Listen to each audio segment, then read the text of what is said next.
Everything you see around you was built in pretty much the same way, but most people have no idea how it actually works.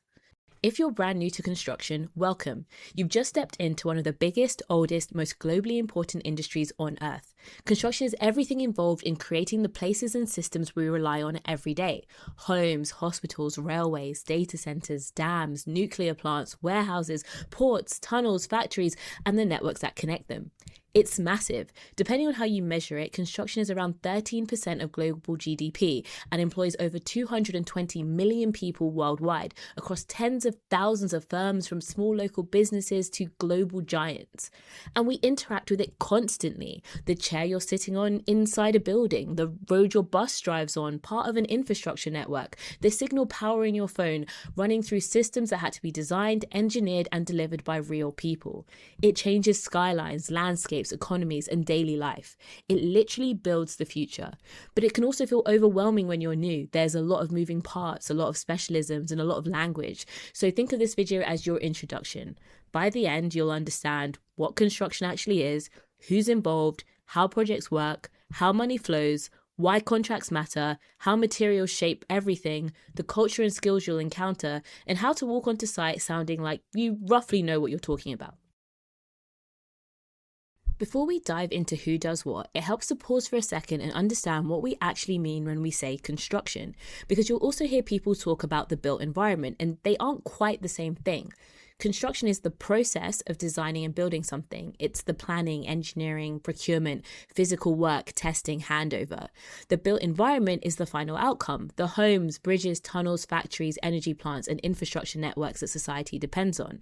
So construction is how we shape the built environment. And when people say the built environment sector, the industry, or the construction industry, they're generally talking about this whole ecosystem. Construction is not one industry doing one thing. It's a huge mix of sectors, each with completely different challenges, timelines, and cultures. First, you've got buildings, everything from houses and hospitals to offices, schools, and skyscrapers. These projects are usually fast-moving, very cost-sensitive, and close to everyday life. Then there's transport infrastructure: roads, rail, bridges, tunnels, airports. These projects shape how entire cities move, and they tend to be big, slow, and extremely political. Energy is in its own world, so nuclear, renewables, oil and gas, the grid. These involve huge engineering problems and some of the toughest safety standards. Utilities and water keep the lights on and the taps running. Things like water treatment, drainage, and flood defences. Not necessarily glamorous, but absolutely essential. Industrial and high-tech projects are the cutting edge. Data centers, semiconductor fabs, battery gigafactories, pharma plants. These are high-speed, high-budget, and often incredibly secretive. And then you've got urban and civic projects, so streets, public spaces, regeneration, the kind of work that directly changes how a city feels to live in. Finally, there's the specialist stuff: defense, space, fusion, disaster relief engineering, small in volume but huge in complexity. All of this sits as part of the same industry, the one that builds the physical world. But each sector behaves so differently that understanding construction often means understanding all of these mini industries inside of it. A nuclear project moves nothing like a housing development, and a data center moves nothing like a motorway upgrade. But the logic of delivery, the stages, they're similar everywhere. Every construction project moves through broadly recognizable stages. Different organizations use different frameworks, but they all rhyme. Every project starts out with a problem or an opportunity. Maybe it's an overcrowded school, a congested transport route, a growing energy demand, an outdated hospital, maybe a market demand for housing, or tech firms needing more data capacity. This stage is often political, economic, or commercial in nature.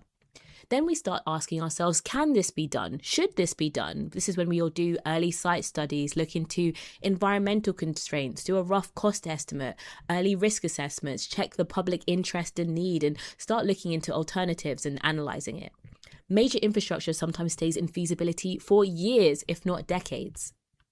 This is when the idea becomes a coherent concept. So now we kind of know what we're building, the rough layout, the approximate size and height. We start doing some high-level engineering, looking at ballpark costs and trying to get alignment with planning policy. This is when the design becomes real. Architects, engineers, planners, cost managers all start fleshing out the detail. You begin to understand the materials, the system, the foundations, the technical constraints, and more. Design work is iterative and incredibly collaborative.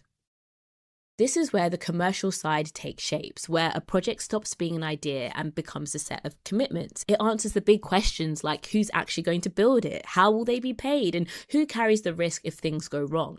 This is also where the industry's legal language comes from. Terms like employer, contractor, project manager, variation, and compensation event. They aren't just jargon, they define responsibility, authority, and liability.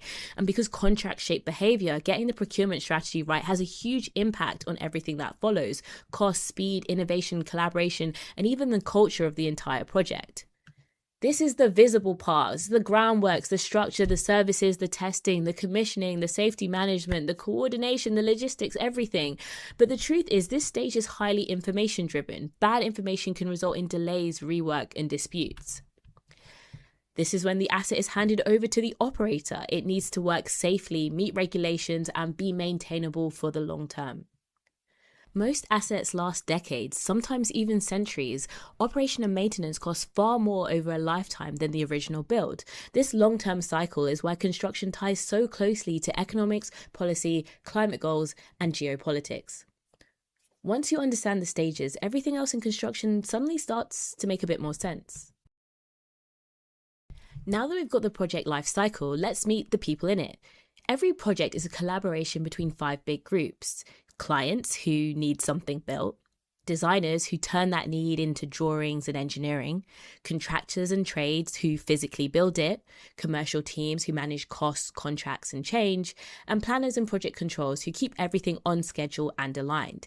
Inside each of these groups are dozens of specialisms: architects, civil engineers, electricians, steel fixers, cost managers, tunnelers, all working together to make a project real.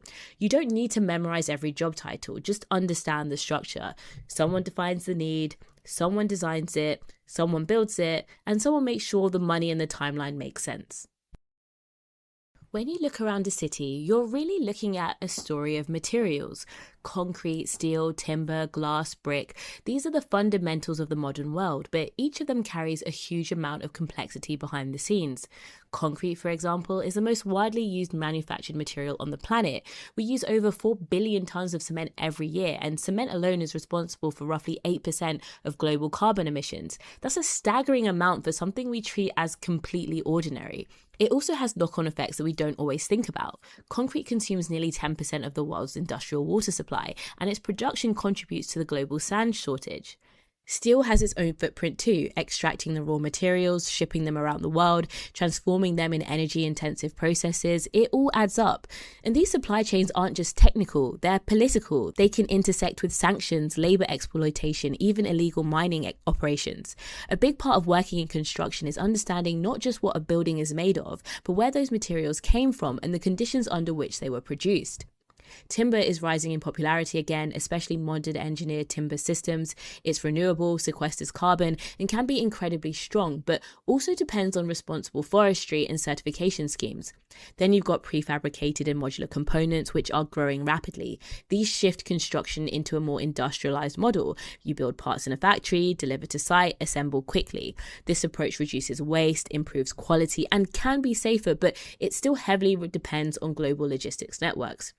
And while the fundamentals haven't changed much in decades, innovation in materials is accelerating. You'll see things like self-healing concrete that repairs its own cracks, pollution-absorbing bricks that filter air, bioplastics, bio-based composites, fibers and resins, low-carbon cement alternatives, recycled aggregates, and reclaimed materials becoming more mainstream. Each of these comes with pros and cons in terms of cost, durability, certification, and supply chain maturity. But the big theme is this: materials aren't just stuff on site. They're a huge lever for sustainability and resilience, and they're deeply intertwined with geopolitics. If you change your material choice, you change emissions, costs, timelines, design strategy, and sometimes even the ethics of a project. A useful mindset is to think of construction as a circle rather than a straight line. We're moving towards a circular construction, designing so materials can be reused or recycled, thinking about the whole life of a building and reducing what ends up as waste. This is where construction gets serious. Everything you build must comply with national, regional, and local rules. You've got building and fire regulations that set performance and safety standards, planning legislation that decides what can be built and where, environmental rules covering noise, dust, water, and carbon, health and safety law that governs how people work on site, and then you have specialist requirements such as heritage protections, utility permissions, rail and highway consents, and all the things that make a project legally buildable. Before the permanent building goes up, you usually need a whole layer of temporary infrastructure: scaffolding, shoring, temporary bridges, site hoardings, access roads, lifting platforms, protective crash decks. None of it stays in the end, but without it, the main works can't happen. Temporary works engineers design them, inspect them, and make sure the main works can be built safely and in the right sequence. They're also one of the biggest risk areas on site, because if temporary works fail, everything fails. So you will hear a lot of emphasis on checks, approvals, and competent people managing temporary systems. All these rules and requirements influence almost every decision on a project: what you can build, how you can build it, which materials are allowed, how the structure must perform, and the safety standards everyone has to meet. Designers, contractors, and operators all work within this framework. It's not optional, it's the foundation every project rests on. Planning permission is often blamed for slowing projects down, and sometimes it does, but its purpose is important. It ensures we build things that communities actually want in ways that minimize harm to neighbors and the environment. It's a difficult balancing act. A project might bring major long-term benefits to a region whilst negatively affecting a small group of residents in the short term. In many countries, large infrastructure or complex developments also require additional approval, things like environmental impact assessments, transport or utility consents, public hearings, heritage reviews, and formal permitting processes for land use and construction. Different nations have different systems and names for these approvals, but the principle is the same everywhere. Planning is where regulation meets social responsibility. Contracts are the backbone of construction. If you understand the contract, you understand the culture of the project, because contracts define how risk is shared, how money flows, how changes are handled, and what success means, and how disputes get resolved. Construction contract law is a huge field in its own right. It's a specialism people spend years studying, and entire careers are built around interpreting, negotiating, and administering these documents. Around the world, most projects don't start from a blank page. Instead, they use standard form contracts, pre-written, publicly available contract templates created by industry bodies. These forms set out the common rules, roles, and processes for delivering a project, and then each client amends them to fit their needs. They exist to make construction more predictable, reduce legal disputes, and ensure everyone is speaking the same language. Around the world, different regions use different standard contract families. Some of the major ones include FIDIC, which is widely used internationally, especially for infrastructure, public works, and globally funded projects, known for its clear risk allocation. AIA contracts are very common in the US building market. NEC is used in the UK and increasingly adopted elsewhere, and it focuses on collaboration, early warning, transparency, and productive risk management. The JCT is widely used for building projects in the UK and in some Commonwealth regions. And then you've got multilateral development bank frameworks such as the World Bank, the African Development Bank, the Asian Development Bank, which are used for infrastructure projects around the global south and in cross-border funding environments. Procurement and contracts are two sides of the same coin. Procurement decides how the project will be bought. Is it a design and build, alliancing, something else? The contract then formalizes that strategy into rules everyone must follow. Your procurement route determines the incentives, your contract determines the behavior. Together they answer the big questions. What exactly are we buying? Who carries the risk? How a change is handled? How a payment structured? How a dispute's resolved, and how much collaboration is expected or required. These decisions have huge downstream effects on delivery culture, cost, schedule, and how open the team is to new technology. Get the procurement and contract strategy wrong, and the whole project feels it. Let's talk about the human side of construction, because for all the tech, materials, machinery, and contracts, it's still fundamentally a people industry. And right now, the people side is under massive pressure. Across many countries, the UK, US, Australia, and much of Europe, the same pattern shows up: an aging workforce, fewer young people entering the industry, and not enough training to fill the gap. A large portion of the current workforce is heading towards retirement, and the pipeline coming in simply isn't big enough to replace them. At the same time, construction demand is rising: housing, infrastructure, energy, digital facilities, and all at once. The result? A widening skills gap that hits everything: cost, program, safety, quality, and the industry's ability to adopt new technology. Migration shifts have made things even tougher in places like the UK, where the workforce relied heavily on EU labour for decades. When those workers left, the gap widened overnight, and training hasn't kept pace. A major UK industry study found that fewer employers are investing in apprenticeships and upskilling, which slows down how quickly new talent can move into the industry. There's also a diversity problem. Construction remains heavily male-dominated, especially on site. Women and ethnic minority groups are underrepresented across most technical and leadership roles, and inclusion challenges, particularly for LGBTQ+ workers, are still common. And although professions like architecture are more balanced, site-based roles lag far behind. This isn't just a social issue, it's a workforce issue. If construction wants to meet future labour demand, it needs a much wider talent pool than the one it currently draws from. Construction culture varies massively depending on the company, the sector, and even the individual site, but there are a few themes you'll see everywhere. Pride in the work. People genuinely care about what they build. Problem solving. No 2 days are the same, and the plan never survives first contact with reality. Bantery, fast-paced communication. It's direct, practical, and often very honest. Pressure, tight deadlines, changing designs, supply chain challenges, but that also leads to resilience and camaraderie. Teams bond quickly because the work demands it. There is a stereotype that the industry is resistant to change, and sometimes that's true. Not because people don't care, but because construction is built on risk, accountability, and reputation.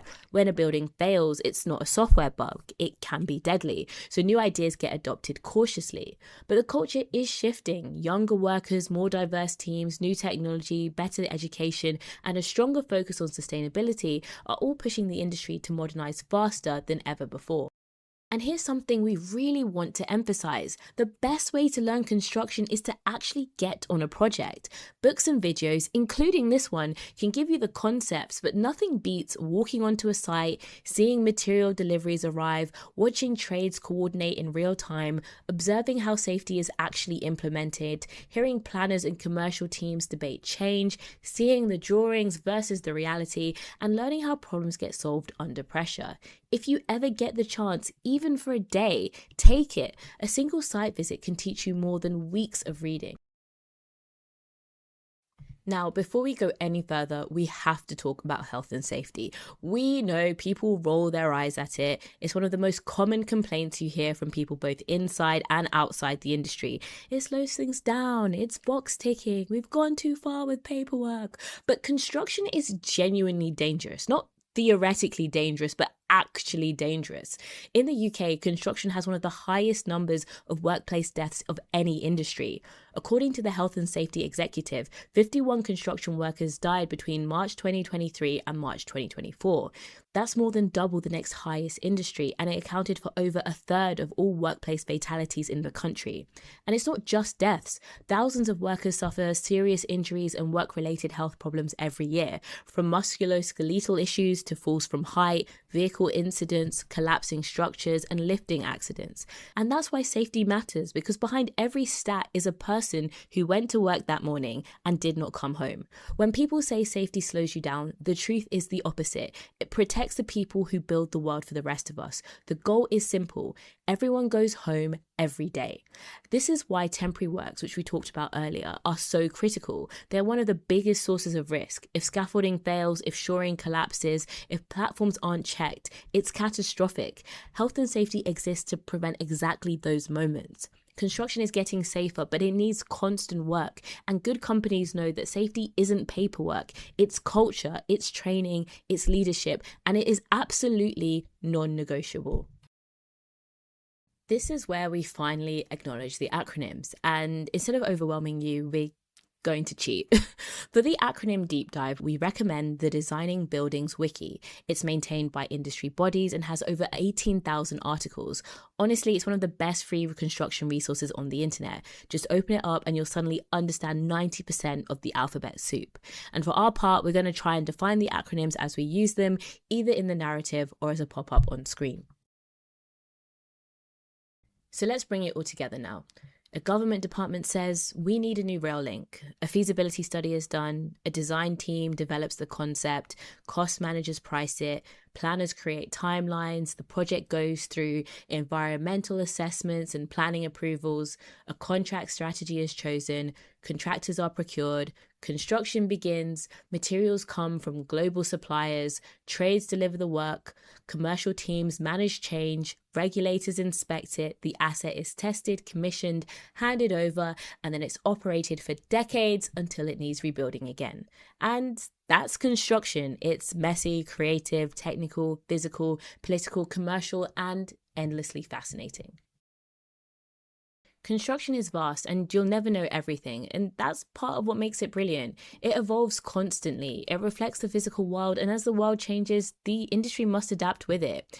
If you're new, learn the basics, understand the players, understand the language, get onto a project as soon as you can, talk to people, observe, ask questions, and stay curious. Because construction isn't just about building things, it's about shaping societies, economies, and the world around us. Now that you understand the basics, you can walk onto site sounding like someone who actually knows what's going on, and the rest of the series will make a lot more sense.